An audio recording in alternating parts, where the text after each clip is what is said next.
मेरी शादी 7 लड़कों से हो गई। शरीर में हट्टे-कट्टे और मैं बिल्कुल दुबली-पतली। उन सबको कैसे झेलती। जैसे ही सुहागरात का टाइम आया वे सातों, उसके बाद जो हुआ उससे तो मेरी रूह काँप गई। दरअसल मैं एक ऐसे परिवार और समाज में पैदा हुई जहाँ पर घर के सभी भाइयों के सिर पर एक ही दुल्हन होती थी। मेरी माँ भी मेरे पापा और ताऊजी और चाचा जी सभी की पत्नी थी। मैं 10 साल की थी और मुझसे बड़े मेरे 5 भाई थे। घर में शादी का माहौल था क्योंकि मेरे पांचों भाइयों की शादी थी। भाभी सिर्फ एक थी। उस समय मुझे इस सब की खबर नहीं थी। मैं बिल्कुल अनजान थी कि ऐसी भी कोई प्रथा होती है। मैं तो इस खुशी में झूम रही थी कि घर में मेरी 5 भाभियाँ आएगी। लेकिन भैया की शादी होने के बाद जब दुल्हन का गृह प्रवेश हो रहा था तो मेरे पांचों दूल्हे भाइयों के साथ केवल एक ही दुल्हन थी। सब लोग बहुत खुश थे कि घर में बहू आ गई है, पर मैं सिर्फ इसी सोच में थी कि आखिर मेरी बाकी 4 भाभियाँ कहाँ हैं। खैर मैं इस समय को भूल गई और नाचने में लग गई। कुछ दिन यूं ही निकलते गए। रोज़ देखती कि मेरी भाभी के पास सभी भाई जाते हैं। पढ़ाई लिखाई उस समय होती नहीं थी और अगर थोड़ी बहुत होती तो वो सिर्फ लड़कों के लिए। लड़कियों को पढ़ाई नहीं करने दी जाती थी। कुछ दिन बाद मेरी सहेली की बहन की शादी थी। उसके पिताजी और मेरे पिताजी अच्छे दोस्त थे, इसीलिए उनकी शादी में हमारे पूरे परिवार को बुलाया गया। सब लोगों के साथ में भी वहाँ गई। जब उनके यहाँ बारात आई तो 3 दूल्हे थे। मैं फिर सोचने लगी कि इनके यहाँ तो सिर्फ एक लड़की की शादी है, तो फिर दूल्हे 3 कैसे हैं। खैर उनकी शादी के बाद मैं घर पर आ गई। जब माँ को सारा काम करके खाली बैठा देखा तो मैंने माँ से पूछ लिया कि आखिर ये क्या है, एक लड़के के इतने सारे दूल्हे कैसे हो सकते हैं। तभी मेरी माँ ने मुझे प्यार से समझाया कि बेटी, हमारे समाज की यही एक प्रथा है जिसमें जहाँ लड़की का रिश्ता तय किया जाता है वहाँ जितने भी भाई होते हैं उन सबसे शादी होती है। मैंने माँ से पूछा कि इतने सारे लड़कों को एक अकेली लड़की कैसे संभाल पाती है। तभी माँ ने कहा कि बेटा, अब जैसे भी हो ये सब तो करना ही पड़ता है। अब लड़की की किस्मत पर निर्भर करता है कि उसके ससुराल में ज़्यादा भाई तो न हो। मेरी ज़्यादा कुछ समझ में नहीं आ रहा था तो मैं वहाँ से उठकर चली गई।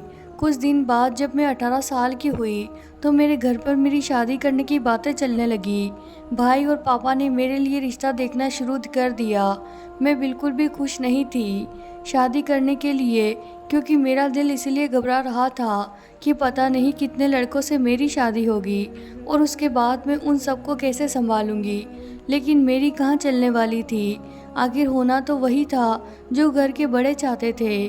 खैर दूसरे दिन मैं अपनी माँ के साथ बैठी थी, तभी मेरे सबसे बड़े भैया आए और कहने लगे कि अंजू का रिश्ता तय कर दिया गया है।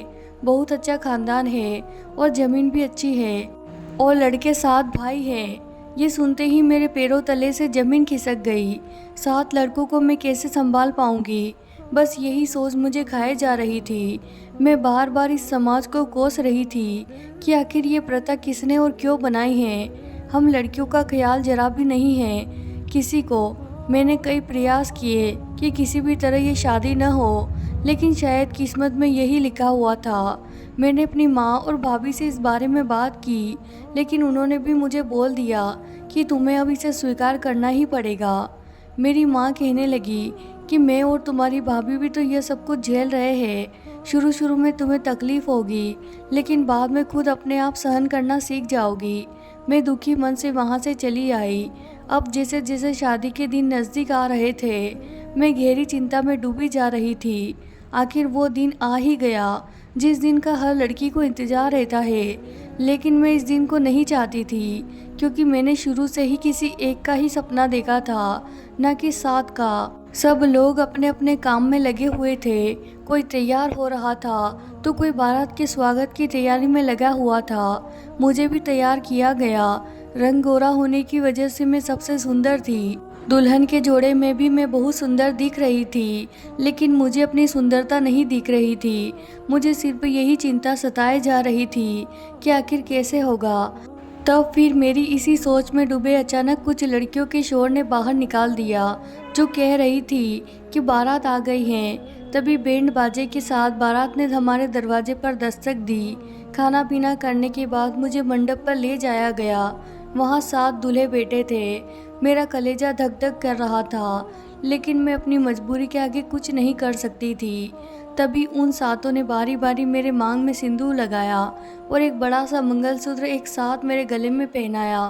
फिर फेरों के लिए उन 7 के साथ मेरा पल्लू बांध दिया गया और फिर मेरे फेरे करवा दिए। हम 8 की शादी पूरी हो गई। मुझे अपने कमरे में ले जाया गया, जहाँ कुछ महिलाओं के साथ मेरी भाभी और माँ थी। उन्होंने मुझे कहा कि देखो बेटा, अब उन 7 के साथ ही तुम्हारा संसार है।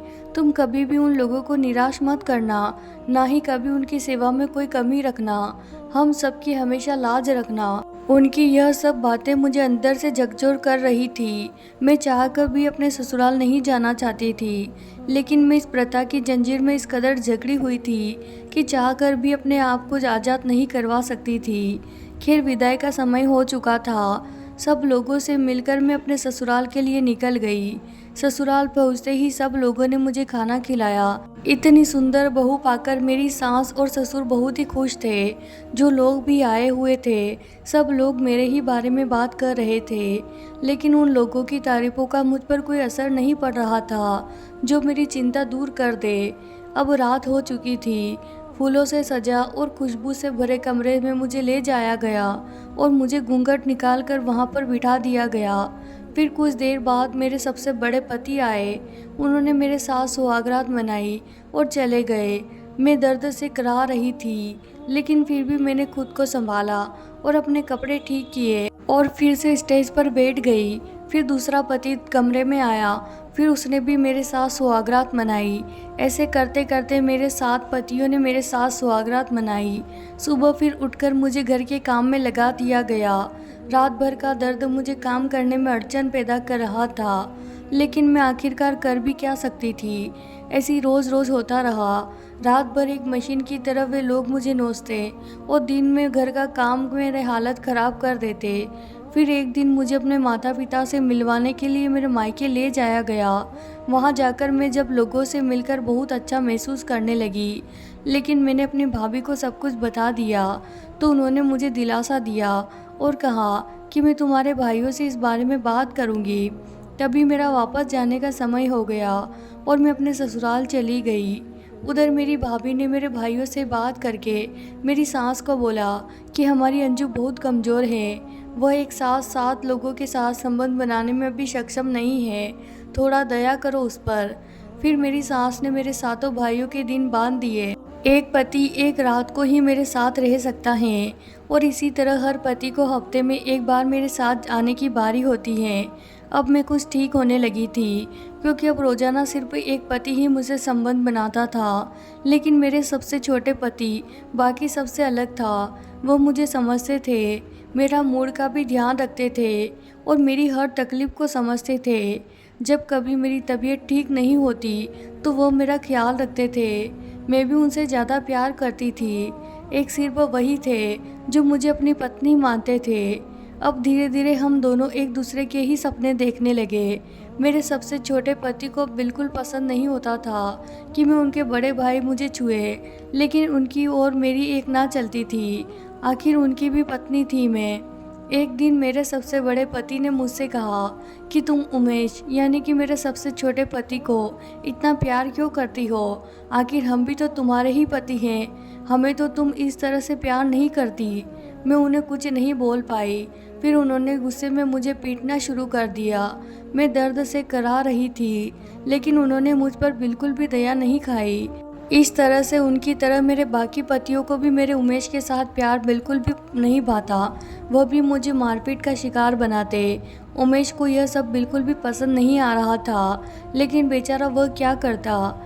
एक दिन मेरे मायके से संदेश आया कि मेरे भतीजा हुआ है, तो मुझे वहाँ बुलाया गया है। मेरे सास ससुर ने मुझसे कहा कि कल तुम अपने मायके चली जाना, तुम्हें उमेश छोड़ आएगा और 2 दिन बाद वापस ले आएगा। मैं खुश हो गई, क्योंकि कम से कम 2 दिन तक मैं हवनों से छुटकारा पाऊंगी। उस रात उमेश की बारी थी मेरे कमरे में आने की। रात होते ही उमेश मेरे कमरे में आए। मैं उन्हें देखकर कपड़े लगी, तभी उमेश ने मेरा हाथ पकड़ लिया और मुझे आराम से बिठाया। मुझे कुछ समझ में नहीं आ रहा था। तभी उमेश कहने लगे कि देखो अंजू, मुझे तुम्हारी ये तकलीफ़ नहीं देखी जाती और ऊपर से तुम्हें कोई और छुए मुझे बिल्कुल बर्दाश्त नहीं होता।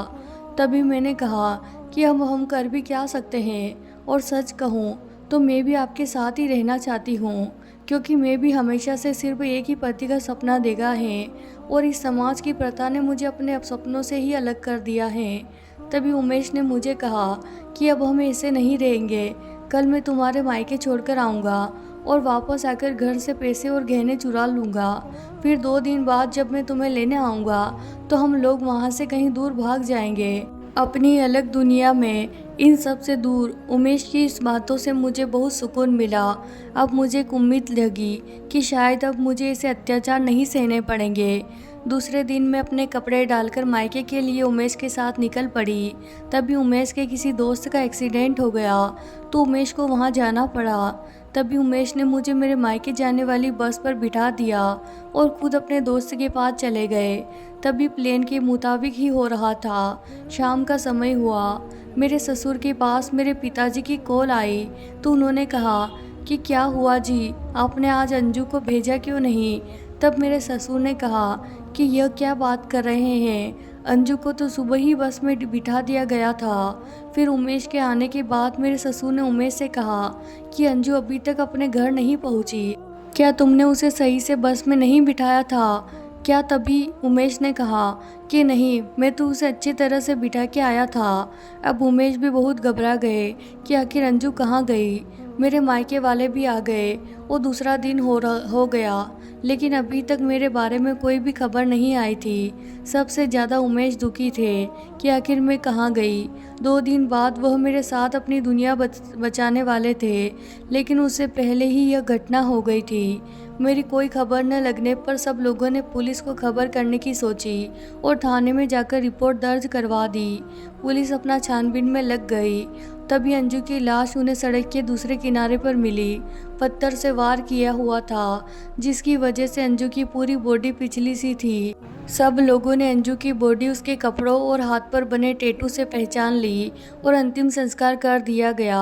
अब सवाल ये था कि आखिर अंजू को मारा किसने। जब अंजू गई थी तो उसके गले में कई तरह के गहने डाले हुए थे जो लाश पर नहीं थे। सब लोगों ने इस लूट कर करने का इरादा समझ लिया। कुछ दिन तक तो पुलिस ने छानबीन की, लेकिन अपराधी नहीं मिला। फिर बाद में इस घटना को भुला दिया गया। सब लोग भी भूल चुके थे, लेकिन अंजू को भुलाना उमेश के लिए बिल्कुल मुश्किल था। वह अंजू की यादों में दिन रात रोता था। एक रात उमेश अपने कमरे में सो रहा था, तभी उसे खटखटा की आवाज़ सुनाई दी। उमेश ने अपने कमरे का दरवाज़ा खोला और घर के पिछली तरफ गया जहाँ से आवाज़ आ रही थी। फिर उसने देखा कि अंजू के ससुर ज़मीन को खोदकर कुछ निकाल रहे थे। फिर उन्होंने ज़मीन में एक लाल रंग की पोटली निकाली और उसमें से कुछ गहने निकाले। मैं देखकर चकरा गया जब मैंने देखा कि वह वही गहने थे जो उस दिन अंजू पहनकर गई थी। उमेश को सारा माजरा समझ में आ गया था, लेकिन मैं यह सोचकर दुखी भी हो रहा था कि पिताजी ऐसा कैसे कर सकते हैं। उमेश ने दूसरे दिन पुलिस को बुलवाया और सारी बात कह डाली। अंजू के ससुर उमेश को गुस्से से देख रहे थे, लेकिन फिर पुलिस के खौफ से उन्होंने सब कुछ उगल दिया। उन्होंने कहा कि मैं उमेश और अंजू को सारी बातें सुन ली थी कि यह लोग 2 दिन बाद भाग जाएंगे। तभी मैंने सोचा मेरे बाकी के 6 बेटों का क्या होगा और हमारी बिरादरी में क्या इज्जत रहेगी। इसी डर से अंजू का पीछा करना लगा और कुछ मेरे गुंडे आदमियों की मदद से अंजू को मरवा दिया ताकि वो उमेश के साथ भाग न पाए। और मैं गहने निकाल लिए ताकि लोगों को लूटपाट का मामला लगे और गहने भी बच जाए। पुलिस अब अंजू के ससुर को गिरफ्तार कर चुकी थी। उमेश की आंखों में आंसू नहीं रुक रहे थे कि यह कैसी प्रथा है जिसकी वजह से लड़कियों को इतनी तकलीफ झेलनी पड़ती है, और अगर वह खुलकर जीना चाहे तो उन्हें जान से मार दिया जाता है। उमेश अब अपनी पूरी ज़िंदगी अंजू की यादों में ही गुजार रहा है। तो प्यारे दोस्तों, ये थी हमारी आज की कहानी। अगर आपको कहानी पसंद आई हो तो इसे ज़रूर लाइक कीजिए। साथ ही अगर आप हमारे चैनल पर नए हैं तो इसे सब्सक्राइब करना बिल्कुल ना भूलें। धन्यवाद दोस्तों।